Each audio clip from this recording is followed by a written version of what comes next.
키워드를 보는 오늘 밤 미국 증시, 미국 시장에서도 세 가지 키워드를 가져와 주셨습니다. 첫 번째 키워드는 실적 발표, 두 번째 구글, 세 번째 AI, 뒤에 이제 SW를 살짝 빼보긴 했는데 같이 보도록 하겠습니다. 실적 발표 같은 경우에는 이제 3주 동안 계속해서 이어지고 있어요. 삼성전자, 하이닉스 국내 기업뿐만이 아니라 M7 우리가 흔히 말하는 글로벌 빅테크 기업들도 지난주, 지지난주 네. 발표를 했습니다. 이번 주에 나온 기업을 보니까 약간 소비자 특징이 좀 많은 것 같아요. 맞습니다. 엔비디아 실적은 아마 2월 말쯤일 것 같고요. 마지막 주일 것 같고 지금 보면은 내일 새벽에 나올 게 저게 지금 미국 시간이거든요. 네. 그러니까 우리나라 시간으로 내일 새벽이면은 수요일 애프터마크 클로즈겠죠. 맥도날드가 보이네요. 네, 맥도날드는 이제 아마 오늘 네. 지금 오후에 실적이 나올 거예요. 뭐 아시는 기업 있어요? 맥도날드밖에 없는 것 같은데요. 저 쇼피파이는 모르세요? 쇼피파이 네. 음악 듣는 기업인가? 맞습니다. 그리고 여기 보면은 이번 주에 대부분 다 소프트웨어예요. 로빈후드, 그다음에 엠너빈, 그리고 시스코, 그죠? 그러네. 퀀텀스케이프.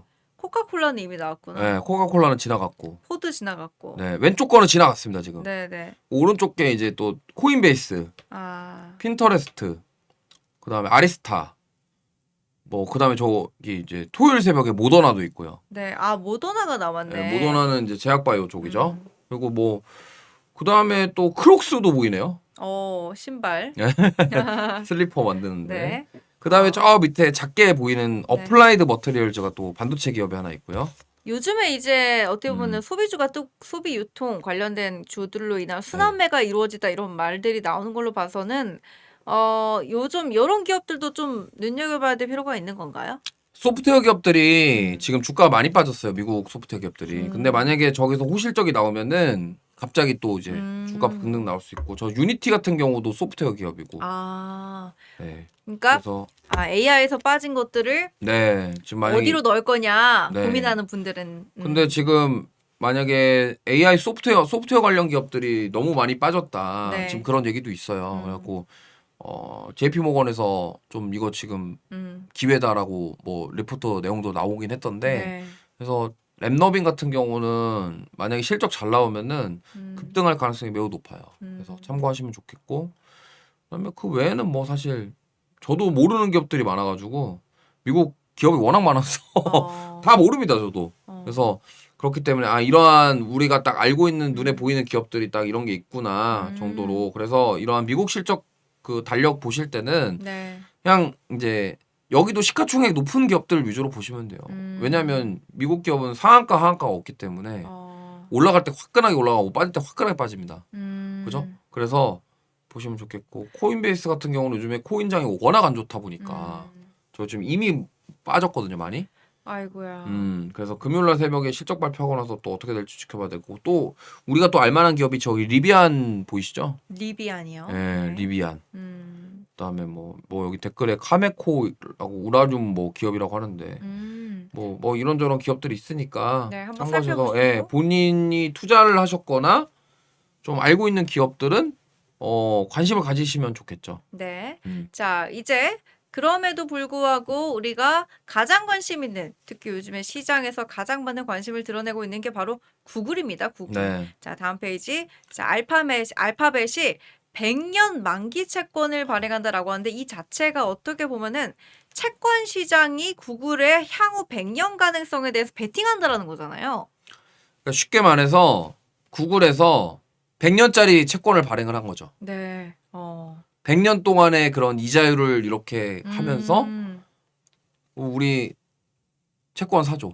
그럼 그 채권을 사준 사람은 투자를 하는 거잖아요. 그죠? 그럼 그 돈을 현금 창출을 이제 저 채권을 발행해서 현금을 창출하는 거예요. 예. 그게 뭐냐면 그러니까 보통 연준에서 유동성을 공급할 때 어떻게 하냐면은 채권을 팝니다. 네. 팔아서 유동성 공급하고 이렇게 하거든요. 근데 뭐 만약에 반대로 이제 채권을 발행을 해갖고 유동성을 시중의 유동성을 그러니까 연준이 채권을 사가지고 유동성을 공급할 수도 있죠. 그러니까 네. 이런 식으로 공급하기 때문에 보통 저렇게 채권을 발행하는 거는 자금 조달 목적이 커요. 그러니까 지금 구글은 저거를 뭐 증자를 하거나 네. 뭐 이렇게 한 게 아니라 아예 그냥 회사채 발행해가지고 투자자들을 찾아서 그 돈을 가지고 투자하겠다 이거죠. 근데 저 100년 만기 채권은요 굉장히 자신감이에요. 이거를 대단한 겁니다 진짜. 왜냐면 대단하다. 진짜. 사람이 지금 100년 살기가 힘든데 우리가 아무리 100세 시대라고 해도 그쵸. 100세 시대는 손꼽을 만큼 우리가 TV에 나올 만큼 적기 때문에 100세 시대라는 이야기를 하는 것이고 그쵸. 구글 100년 만기 채권이면은 내가 이거 채권을 지금 해가지고 내 손자 손녀한테 줘야 되는 그런 거네요. 뭐 그럴 수도 있고 어. 뭐 중간에 누가 뭐 만기 전에 할 수도 있죠. 네, 근데 그죠.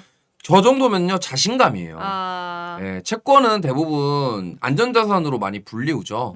그쵸? 근데 회사채를 저렇게까지 한다. 근데 만약에 구글이 뭐 자기네들이 정말 회사가 망할 것 같고 사업 망할 것 같으면 저거 하겠습니까? 그러니까 그만큼 자신이 있고 근데 자금 조달을 필요하니까 뭐 은행에다가 저거를 하는 것보다 네. 저런 식으로 우리 기업에 대한 프라이드가 있기 때문에 야 이런 거예요. 쉽게 말해서 우리 은행에다 돈 안 빌리고 그냥 채권 우리 회사채 발행할 테니까 우리 거 사주세요.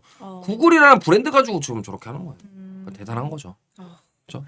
구글 대단합니다. 네. 지금 많은 분들께서 구글에 대한 기대감 저기 계속해서 남아 있잖아요. 어. 장기간 살아남을 기업이라는 자신감 표현. 저 쉽게 할 수 있는 게 아니에요. 저 100년짜리 채권은.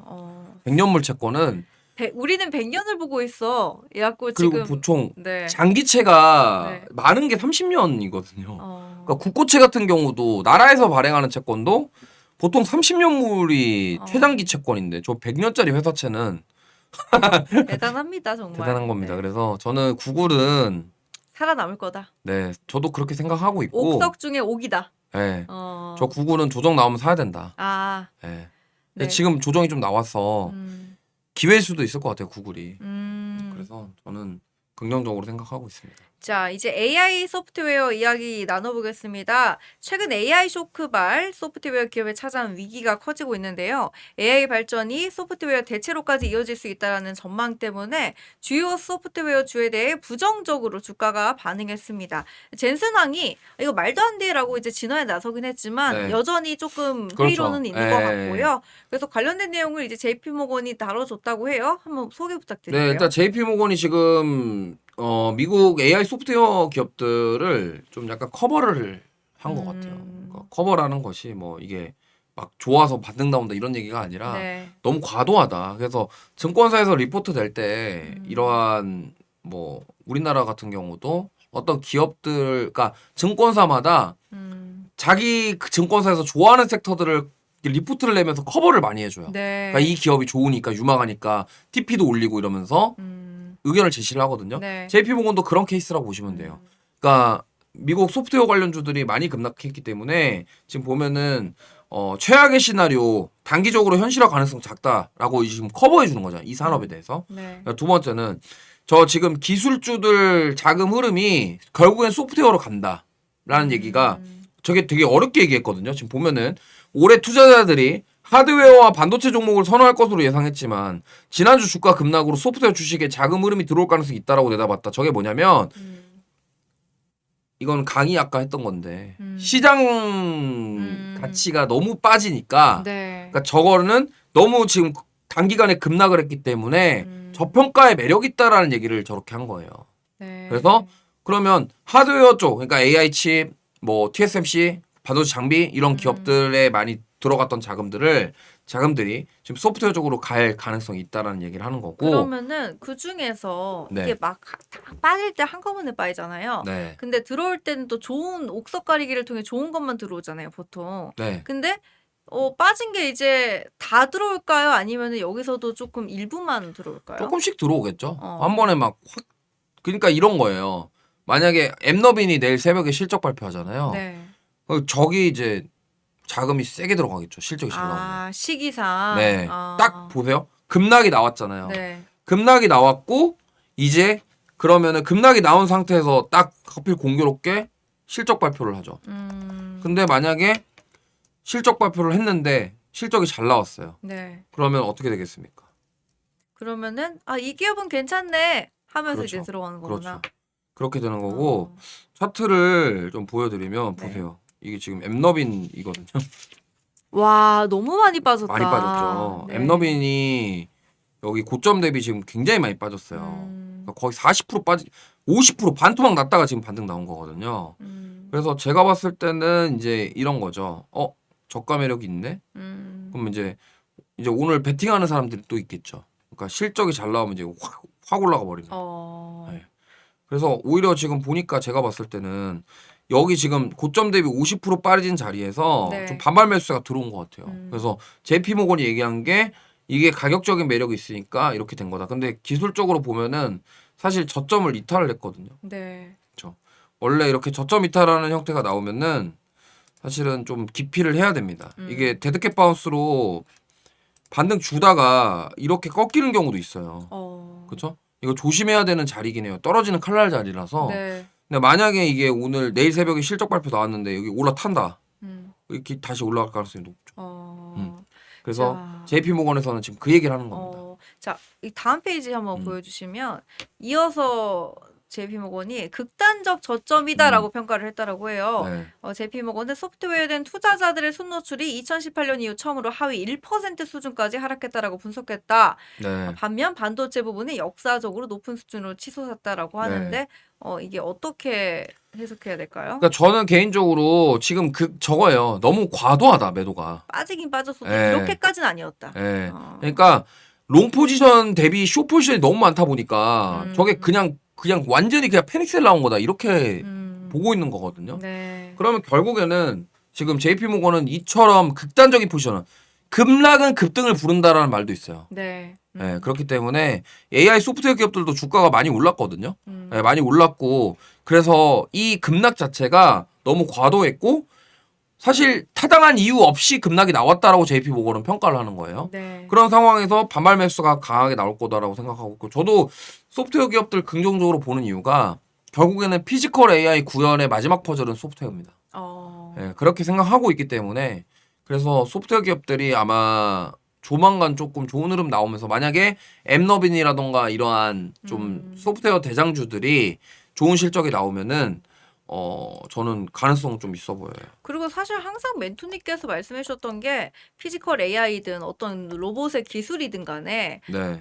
중요한 거는 하드웨어가 아닌 소프트웨어다라고 강조를 해 주셨고 그쵸. 우리나라가 하드웨어에는 강하지만 소프트웨어는 상당히 글로벌에 의존하고 있다라는 점에 대해서 약간의 한계가 있다라고 강조해 주셨다는 것을 네. 비추어 봤을 때 지금 이렇게 살짝 떨어지는 게 멘토님이 보셨을 때도 조금 과하다 이렇게 생각하시는 거예요? 네, 좀 과하다라고 생각하고요. 우리나라 소프트웨어 기업들은 없어요. 영향받는 기업들이. 아시겠지만 그럼- 우리나라 소프트웨어 기업 네. 중에 네. 뭐 해외 수출하는 소프트웨어 기업이 있습니까? 없잖아요. 가장 큰 우리가 흔히 알고 있는 포털인 네이버조차도 네이버 대부분은 카카오가 뭐 우리 우리- 거 수출합니까? 안 하잖아요. 우리 거에서 머물죠 대부분. 네. 카카오톡 우리나라 말고 누가 써요? 그쵸. 오히려 그 일본에서는 그걸 쓴다고 하더라고요. 라인. 네이버 라인. 네. 근데 라인은 좀 얘기가 달라요. 같이 가지고 있습니다. 소프트뱅크랑 지분 같이 가지고 있잖아요. 그죠, 그러니까 그죠. 좀 얘기가 달라서 음, 이건 다른 얘기입니다. 그래서 네. 우리나라 소프트웨어 기업을 음. 가만히 살펴보세요. 없어요. 그러니까 우리나라 기업들이 안 빠진 거예요. 지금 JP모건의 마지막 두 번째 줄에 네. 이처럼 극단적인 포지셔닝은 향후 투자 심리가 반전될 경우 주가를 끌어올릴 수 있는 전형적인 역발상 신호다. 저게 우리나라에서 4월에 나왔잖아요, 작년에. 트럼프 관세빔. 그러고 나서 5천 갔잖아요. 예. 역발상 신호다. 그래서 보통 급락이 나와야 네. 폭등이 나온다라는 말도 있어요. 어, 그래서 지금 그 얘기를 하는 겁니다, 그냥. 네. JP모건이. 그러니까 어렵게 생각하지 마시고 네. JP모건에서 지금 증시가 계속 좋은 상황에 소프트 기업들의 급락은 좀 과도한 우려다. 과도한 우려기 때문에 기술적 반등이 충분히 나올 수 있는 구간이다라는 커버에 대한 내용이다라고 보시면 좋을 것 같아요. 네.